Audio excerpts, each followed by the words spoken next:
हरिओम, ओम आनंद ma'am, Om Shanti ma'am, ओम ज्ञान ma'am, आप सभी दर्शकों का हमारे चैनल पर स्वागत है। आज हम लोग बीएड सेकेंड सेमेस्टर के अंतर्गत बहुइंद्रिय अनुदेशन से क्या लाभ होते हैं।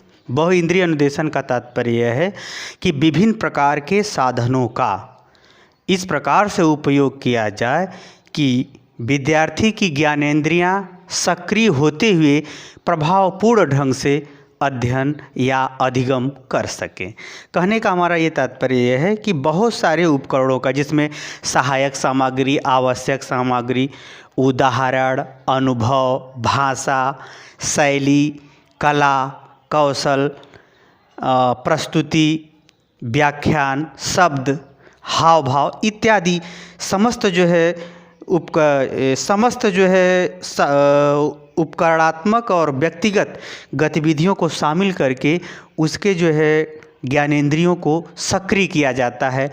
उसको ज्ञानेंद्रियों को उत्तेजित करते हुए उसे अधिगम कराने पर बल दिया जाता है, ताकि जैसे होता है ना कि किसी बालक में अगर हम किसी भाषा या व्यवहार के कारण से रुचि उत्पन्न कर दें तो उस रुचि के कारण से ही वह अधिगम कर लेता है। तो बहुइंद्रिय का मतलब ये होता बहुत सारी सहायक सामग्री या बहुत सारी आवश्यक सामग्री या उदाहरण या समाज के विभिन्न उपकरणों का इस प्रकार से प्रयोग किया जाए कि अधिगमकर्ता अधिगम के लिए सक्रिय हो सके और सक्रिय रूप से भाग लेते हुए अधिगम कर सके, उसे बहुइंद्रिय अनुदेशन कहते हैं।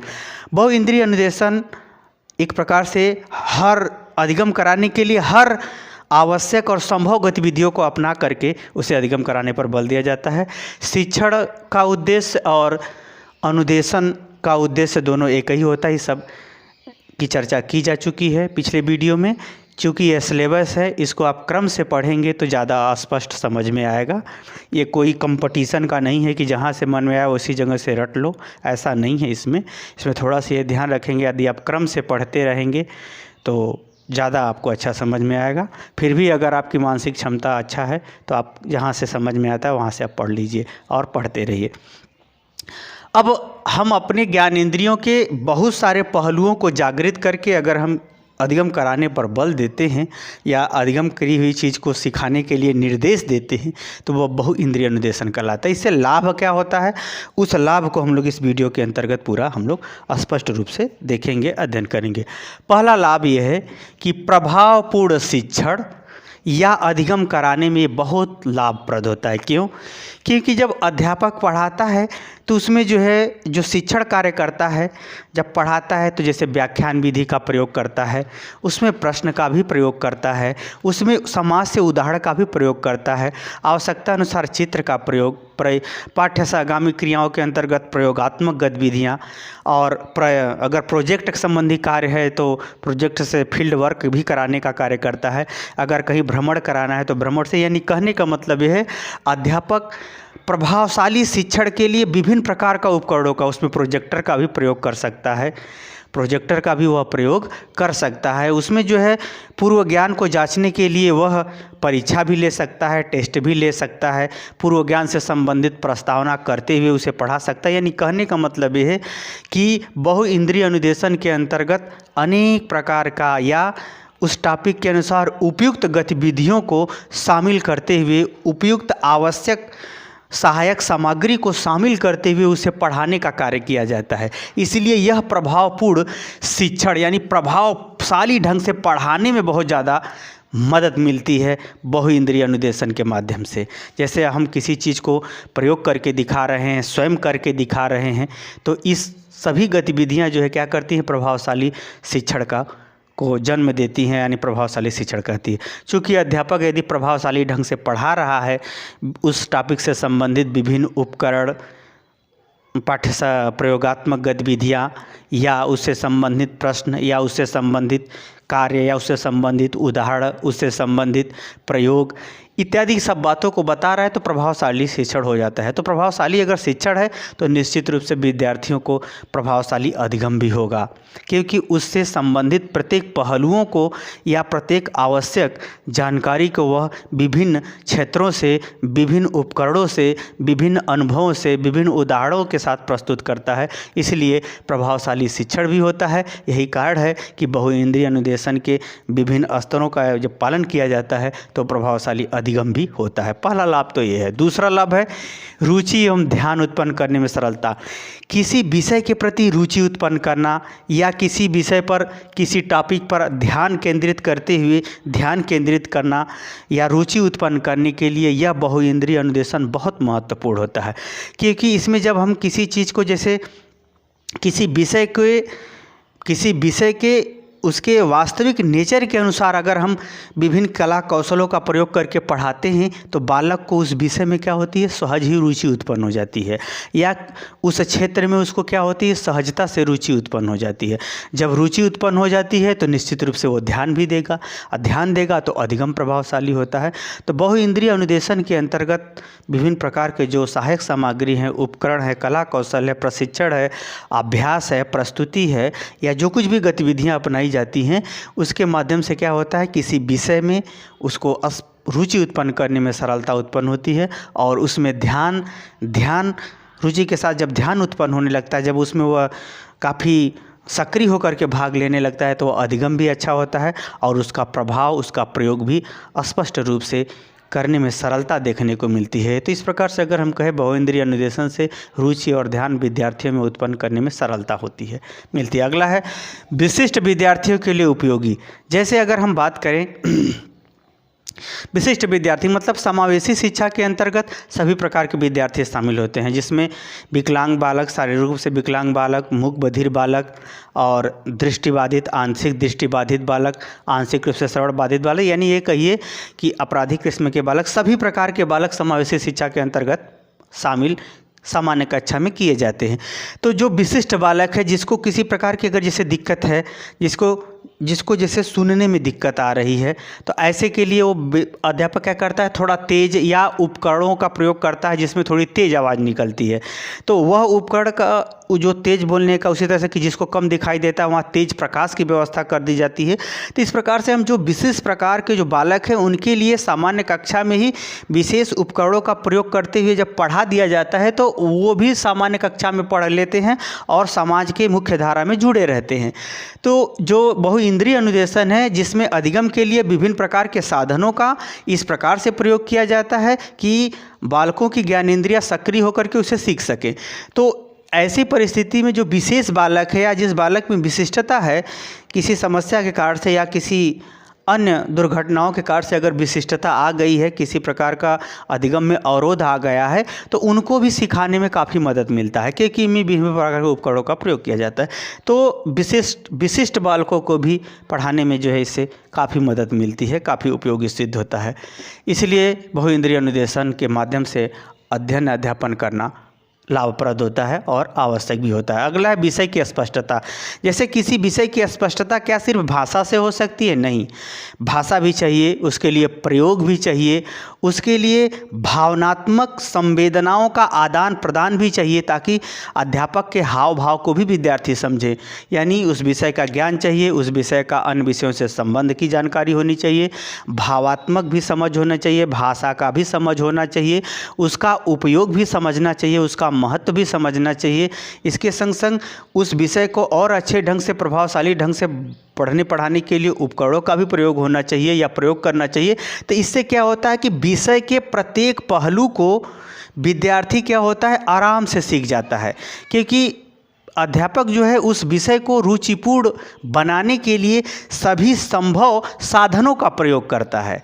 इसलिए उस विषय की स्पष्टता, यानी उस विषय को काफ़ी स्पष्ट ढंग से विद्यार्थी सीखने में सफल हो जाता है, क्योंकि इसमें उस विषय से संबंधित सभी आवश्यक साधनों का प्रयोग करता है, सभी आवश्यक अनुभविक और संवेदनात्मक गतिविधियों का प्रयोग करता है, बताता है, समझाता है, उनसे पूछता है, परखता है, उनकी समकमियों को या उनकी गतिविधियों को समझते हुए वैसा वो व्यवहार करता है जिसके माध्यम से उस विषय का या उस टॉपिक का पूरा स्पष्ट रूप से ज्ञान प्राप्त हो जाता है। तो इसलिए भी बहुइंद्रिय अनुदेशन के अंतर्गत शिक्षण का कार्य या अध्ययन अध्यापन का कार्य लाभप्रद होता है। अगला है अभिप्रेरणा की सार्थकता। अभिप्रेरणा की सार्थकता के यहाँ तात्पर्य है, अभिप्रेरणा का तात्पर्य होता है ऐसा व्यवहार या ऐसा क्रियाकलाप जो व्यक्ति की कार्यक्षमता को बढ़ा दे। कार्यक्षमता को क्या करे? बढ़ा दे। जैसे मैंने आपसे पढ़ने के लिए प्रोत्साहित किया तो आप 2-4 दिन पढ़े फिर बंद कर दिए, तो अभिप्रेरणा मात्र 2 ही 4 दिन रही। अगर वह अभिप्रेरणा बराबर बनी रह गई तब वह ज़्यादा सार्थक होती है। तो होता क्या है कि जब बहुइंद्रिय अनुदेशन का प्रयोग यानी विभिन्न प्रकार के उपकरणों का, विभिन्न प्रकार के साधनों का, विभिन्न प्रकार के वैज्ञानिक विधियों का और विभिन्न प्रकार के क्रियाकलाप, कौशल और प्रशिक्षण का जब अध्यापक प्रयोग करता है कक्षा में पढ़ाने के लिए, तो उससे क्या होता है कि विद्यार्थी जो है बराबर उस विषय के प्रति अभिप्रेरित रहते हैं, जागरूक रहते हैं, सतर्क रहते हैं, क्रियाशील रहते हैं। तो ऐसी परिस्थिति में जो है बहुइंद्रिय अनुदेशन बहुत प्रभावशाली होता है, क्योंकि उनका उस विषय में कार्य क्षमता, योग्यता, सोच समझ, ज्ञान, व्यवहार इत्यादि सब बढ़ा देता है। अगला है अधिगम या प्रशिक्षण का स्थानांतरण। जैसे अगर हम कहें कि कोई चीज़ हम सिखा दिए हैं आपको, अगर आप उसके व्यवहार में प्रयोग कर लेते हैं तो समझिए कि आप अच्छे ढंग से उस बात को समझते हैं। तो होता क्या है कि बहुइंद्रिय अनुदेशन के अंतर्गत अध्यापक विभिन्न उपकरणों का प्रयोग करके वो सिखाता है और विभिन्न गतिविधियों से जोड़ करके उसे बताता है।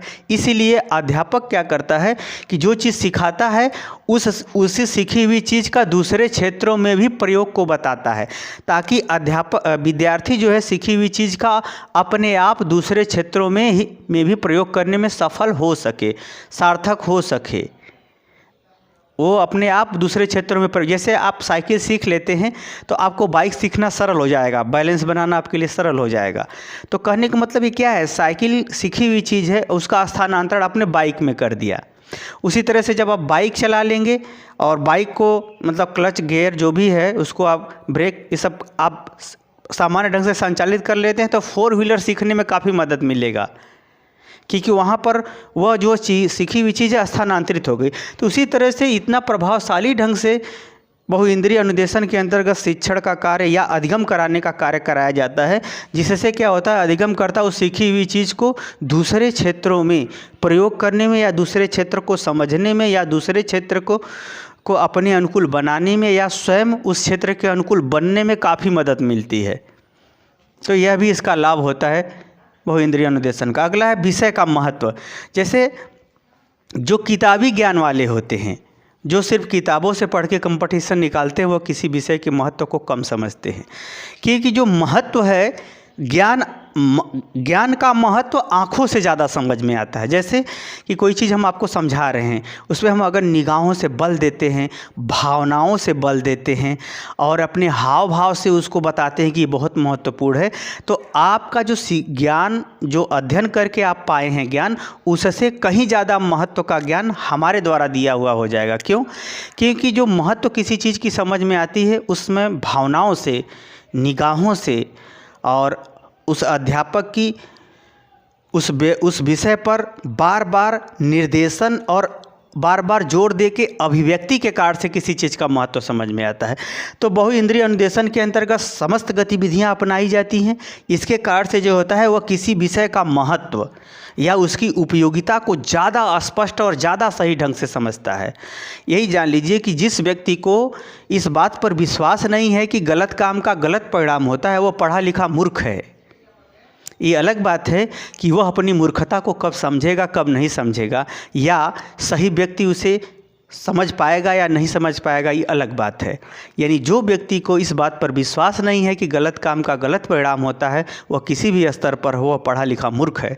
कहने का हमारा ये तात्पर्य है कि जब हम बहुइंद्रिय अनुदेशन के अंतर्गत भावात्मक परिस्थिति, क्रियात्मक परिस्थिति और सामाजिक परिस्थिति और आत्मीय और अस्पष्ट परिस्थिति प्रस्तुति करते हैं तो वह विद्यार्थी उस विषय को ज़्यादा महत्व से धारण करता है और उसमें वह ज़्यादा सतर्क, ज़्यादा उसका कद्र करता है। तो ये जो बहुइंद्रिय अनुदेशन है, इससे विषय का महत्व समझने में या विद्यार्थियों को धारण कराने में काफ़ी मदद मिलता है। तो ये अभी बहुइंद्रिय अनुदेशन का लाभ है। अगला है उपचारात्मक शिक्षा की स्पष्टता। उपचारात्मक शिक्षा का तात्पर्य होता है कि जैसे अनेक प्रकार के जो विद्यार्थी हैं, समावेशी शिक्षा के अंतर्गत अनेक प्रकार के गतिविधियों वाले विद्यार्थी शामिल होते हैं, जिसमें विकलांग बालक, मंदबुद्धि, सामान्य, तेज बालक, प्रतिभाशाली बालक और आपराधिक किस्म के बालक, श्रवण बाधित बालक, आंशिक दृष्टिबाधित, यानी कई सभी प्रकार के विद्यार्थी शामिल होते हैं। तो उसमें हर विद्यार्थी की अपनी कोई कुछ न कुछ किसी विषय पर या किसी टॉपिक पर कुछ न कुछ समस्या उत्पन्न होती है। तो उपचारात्मक शिक्षा के अंतर्गत इसमें विभिन्न प्रकार के उपकरणों का या विभिन्न प्रकार के साधनों का प्रयोग करके चूँकि यह बहुनिर्देशन का शिक्षण किया जाता है, इसलिए उनको जो है विभिन्न स्तरों पर विभिन्न गतिविधियों में या विभिन्न आवश्यकताओं में स्पष्ट ढंग से समझाने में मदद मिलता है। जैसे जिस विद्यार्थी को व्याख्यान नहीं समझ में आया, उस विद्यार्थी को प्रयोग करते समय समझ में आ गया कि नहीं सर ये बता रहे थे। जिस विद्यार्थी को प्रयोग में समझ में आ गया, व्याख्यान भी समझ में आ गया और उसका दूसरे क्षेत्र में प्रयोग नहीं समझ में आ रहा है, तो जब वह स्टेप आएगा तो वहाँ वो सीख जाएगा। कहने का मतलब ये है कि जो सीखने की गतिविधियों में या विद्यार्थियों को किसी चीज़ को समझने की गतिविधियों में या प्रयोग करने की गतिविधियों में रुकावटें आती हैं, उन रुकावटों को सरलता से बहुइंद्रिय अनुदेशन के माध्यम से दूर किया जा सकता है या दूर किया जाता है, क्योंकि अध्यापक उनमें विभिन्न प्रकार के व्यवस्थित और व्यापक साधनों और क्रियाकलाप, कौशल इत्यादि का प्रयोग करते हुए पढ़ाता है, समझाता है। इसीलिए उपचारात्मक गतिविधि यानी पढ़ाई लिखाई में जो अवरोध उत्पन्न हो रहे हैं, जो बाधाएं उत्पन्न हो रही हैं, जो समझने में कमियां हैं, उसे सरलता से दूर किया जा सकता है या किया जाता है, या किसमें, जब बहुइंद्रिय अनुदेशन का पालन करते हुए अध्यापक शिक्षण का कार्य करता है तो दूर किया जा सकता है। यह भी लाभ है इसका। अगला है संप्रेषण की बहुलता। इसमें संप्रेषण के अनेक साधन शामिल हो जाते हैं। जैसे संप्रेषण के अंतर्गत अगर देखें तो भाषा है, फिर जैसे इलेक्ट्रॉनिक मीडिया है। इलेक्ट्रॉनिक मीडिया को अगर देखें तो हम जैसे यूट्यूब है, नेट है, इंटरनेट है, व्याख्यान है इत्यादि जो है, एक तो ये साधन हो गया, यानी विभिन्न प्रकार के दूसरे साधनों के माध्यम से भी हम उस विषय की जानकारी प्राप्त कर लेते हैं।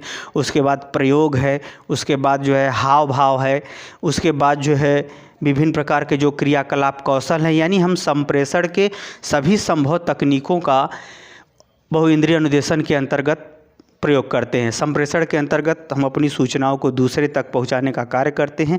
जैसे अगर हम किसी चीज़ को, सूचनाओं को शब्द न बोल करके संकेत कर देता हूं, तो वह भी संप्रेषण है। आप समझ गए कि टीचर क्या कह रहा है।